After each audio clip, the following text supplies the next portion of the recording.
the K75 Pro from XVX. Let's talk about it.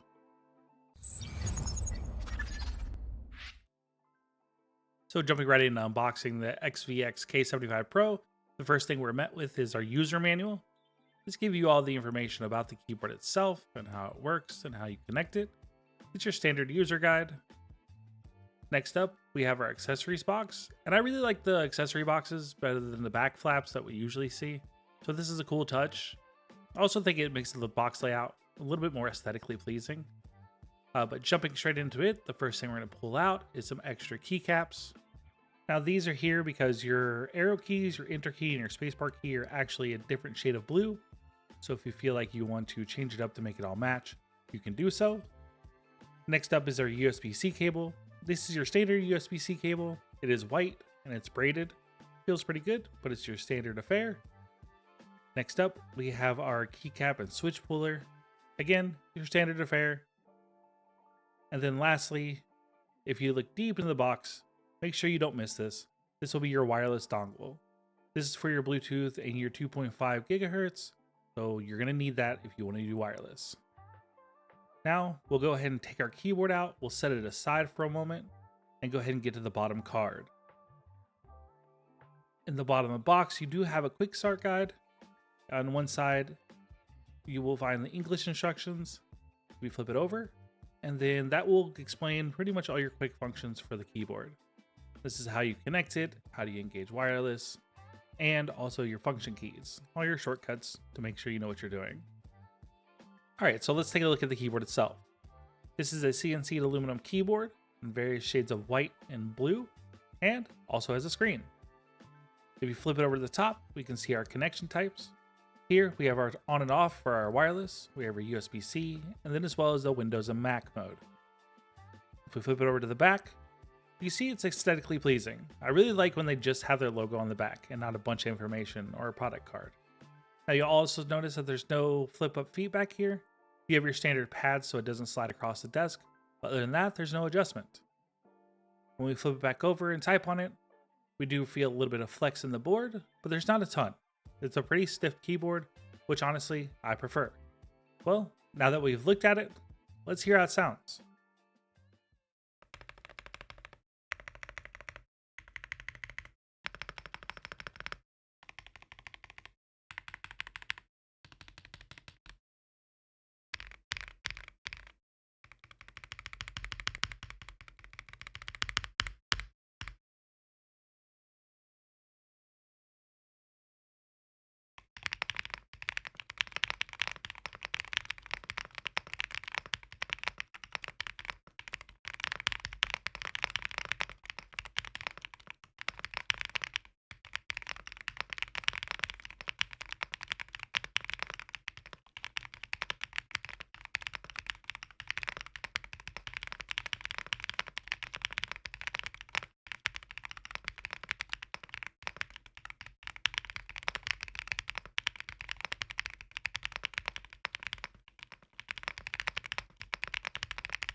All right, now that we've heard it, let's go ahead and talk about setup. This is the XVX channel website. If you go under support and go to software downloading, you'll find all the software that you need for this keyboard. This includes the Pro software, as well as the patch. Make sure you grab the patch. This saves your RGB settings. For some reason stock out of the box, anytime you restart your computer or disconnect the keyboard, it won't save those settings. So make sure you get these two pieces of software. Once you have your software installed, this is what it'll look like. You'll notice your keyboard is in the bottom left corner, and if you click on it, it brings you to the configuration page. This is where you'll set up everything. Your macros, your lighting, your screen, any kind of adjustments or settings can be done in the software. It's pretty simple and easy to use, but I'll go over some of the main features. First, we'll talk about configuration. This is where you can set up any key on the keyboard to have a different key or function.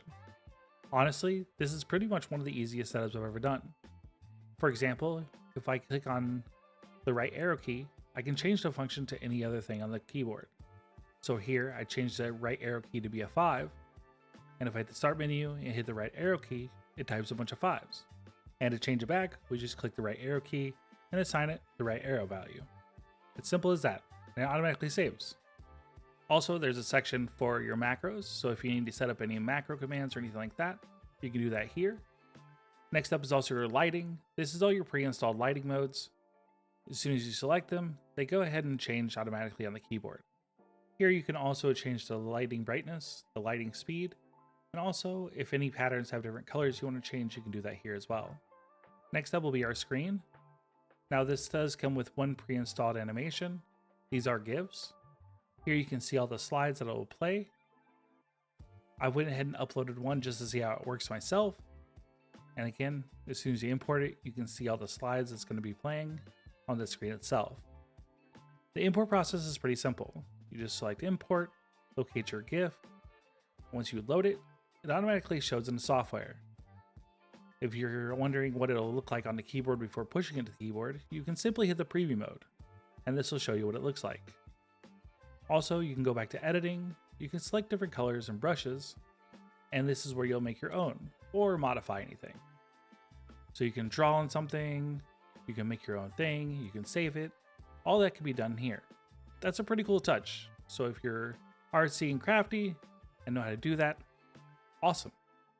Once you're finished with the modifications or uploading anything like that, you'll go ahead and just press the upload to keyboard button. Now note, this does take a moment. So I went ahead and sped up the footage so that we wouldn't wait here forever. But once it's all uploaded, it goes straight to the keyboard. And you'll be able to see it right then and there. So if you want to change the screen, that's how you do it. The rest of the stuff is all lighting related. This is where you can set your specific user lighting. So you can change any keys or any row of keys or group of keys or anything like that to be a specific color. That's well and dandy if you're into that, and you do have that option. Also, all the other options are also RGB related as well, along with music sync and user sync. So depending on what you're doing or listening to, the colors will change on your keyboard. But I think that's enough of the software. Let's go ahead and look at the actual screen itself. All right, so back at our keyboard, we'll go ahead and hold the function key down and press page up or page down to rotate screens. First, we'll see the animation that we uploaded with our little GIF. Next will be the config. This will include language and volume. You can see the underline moving to indicate which icon you're selecting. This is your speed and brightness. And if you want to select any of them, you just hit function enter. Here you can see your adjustments. And again, page up and page down, we'll go ahead and change that. Once you have your desired setting, you can hit function enter again, and it'll save it. You also have color and effect as well, so you can change anything on the fly. Lastly, you have your connect. So if you want to change to Bluetooth or wireless, you can do so here. So now that we've looked at it and we've heard it, and we checked out the software, let's go ahead and take this thing apart. We'll start by pulling off a keycap by grabbing our keycap puller and just pulling them straight off. It comes off pretty easy. We like to see that. Taking a closer look, we can see that it's a cherry profile die sub PVT keycap. It's got really good coverage, the legends are nice and clear, and it's pretty thick. I really like to see this out of the box. If you have decent keycaps, you're pretty much guaranteed at least a decent sound. Next, we went ahead and pulled out a switch since the board is hot swappable. These are the XVX medium purple switches. They are a 48 gram linear switch. They have 2mm of pre-travel and 3.4mm of total travel. They are a palm stem with a nylon housing, and they are pre-lubed. Alright, with our keycaps off and one switch out, we get a glimpse at our PCB. Here you can see our hot swap socket. It supports 3-pin or 5-pin switches, as well as our south-facing RGB. We can also see that our plate is a poly plate, and it's got a little bit of flex, which is pretty nice. Next, we have our stabilizers. These appear to be plate mount stabilizers. I don't see any branding on them or don't recognize them, so I'm assuming they're XVX in-house brand. Honestly, they feel pretty good, especially for a stock keyboard. Next, we're going to go ahead and start disassembling everything. So let's go ahead and grab our switch puller and get all these switches out. Now that we have our switches out, we can see that we have a polycarbonate plate. And upon visual inspection, we don't see any screws holding the plate together. Instead, there's these little plastic tabs. And honestly, super simple to get off. Just lift on the area around it, and they pop right off. Again, at this portion, if something feels forced, don't do it. Make sure you take your time, be nice and slow and steady, and it'll come off with no problems. Next up after the plate will be your plate foam. This is a really nice thick foam that probably contributes to why the keyboard sounds so good stock. We really like to see this, and I hope all keyboards come with this. Next, we see how this keyboard is actually mounted to the case itself, which is kind of unique. Now they say this is a leaf spring mount, but I've never seen one quite like this. They're in these like plastic flex cuts that are in the PCB itself, and it allows the keyboard to flex while you're typing on it, and it's a really unique mounting style. So it's like a case flex mount. Case leaf spring flex mount? Case spring? Well, you know, it's one of those. But regardless, they're held in by your standard Phillips screws, so we'll go ahead and grab our sonic screwdriver, and we'll get this PCB out. Alright, now that everything's unscrewed and taken out, I'm going to go ahead and do something a little risky. We're going to tilt the keyboard up on its side, and I'm going to see if I can slide out the PCB that way. Which, lo and behold, actually worked.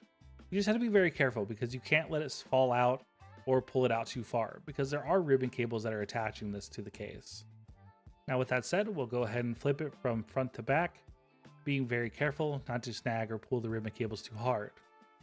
Now I really didn't have a good angle of this, so I'm going to show you with the ribbon cables off how you actually remove these and reinsert these. Because here you can see you don't have a lot of room. So just be very careful with this part. Now that everything's free, I can show you how these connectors work. At the bottom of the connector you see this black bar. This black bar flips up, and that'll allow the ribbon cable to be removed or inserted. Once removed or inserted, you simply flip it down to lock it in place. So make sure you do that when you're pulling or reinserting your ribbon cables. Next up, since our PCB is free, we can go ahead and take a look what's going on with the PCB. First thing we notice is we have our case foam. That's very adhered to the bottom of the PCB itself. You could remove this if you wanted, but I chose to keep it on. I sometimes like them it's adhered, sometimes I don't. I'm just kind of picky like that. Also, there's a switch pad and pep film on the PCB itself, which is probably the reason why it sounds so poppy or marbly. I really like to see this touch. This is a really cool attention to detail, and it's not something you always get in this price range. Next up, let's take a look at the case itself. Again, this is a solid aluminum case. It has a little bit of weight to it, but it's not as heavy as I thought it would actually be. Looks like it's really free of imperfections. All the coating and coloring is pretty much flawless. Don't see any scrapes or scratches, and it's pretty nice. If we look through these little holes, we can see that there's things inside the case still, even though we've took all the guts out. So if we flip it over, you can see that there's a little bit of a raise on each side of the top two pads, and I think those are where screws are. So if we gently peel them back a little bit, we can check to see if there's screws in there, which there are. So again, we'll just grab our screwdriver and we'll unscrew this and we'll get this back plate off. Now I would like to note that there's only one screw on each of the corners of the top two pads. So don't actually rip off the pads completely. There's only these two screws. So once we get those off, we can take everything apart. Alright, screws are out. Now we'll go ahead and lift our panel straight off, revealing the back compartment, which shows our daughter board, our 4000 milliamp hour battery, as well as access to our screen. So if you ever need to replace these components or change these components, this is where you'll do it. Super simple, and I kind of like that it's in its own compartment. Also note that the battery is very adhered to the case, so it's pretty much not going anywhere.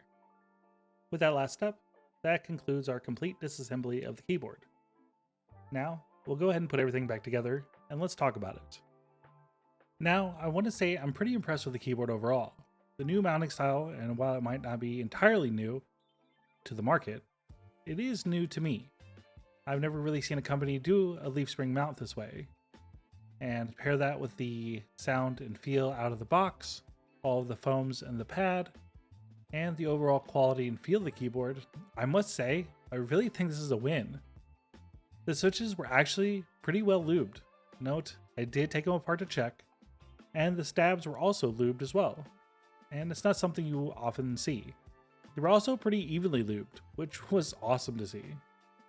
Now, at first, I must say I was a little discouraged by the RGB not saving when restarting my computer, but after learning about the patch, the issue has been remedied. I just wish the information was a little more upfront so others that might not be so tech savvy wouldn't have to constantly change their RGB settings.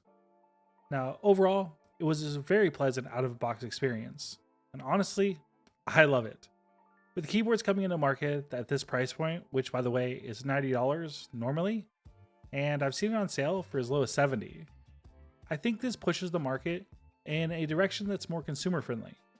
For example, there's much larger companies that are selling keyboards that are much cheaper feeling and performing for double the price of this one. So that's kind of crazy.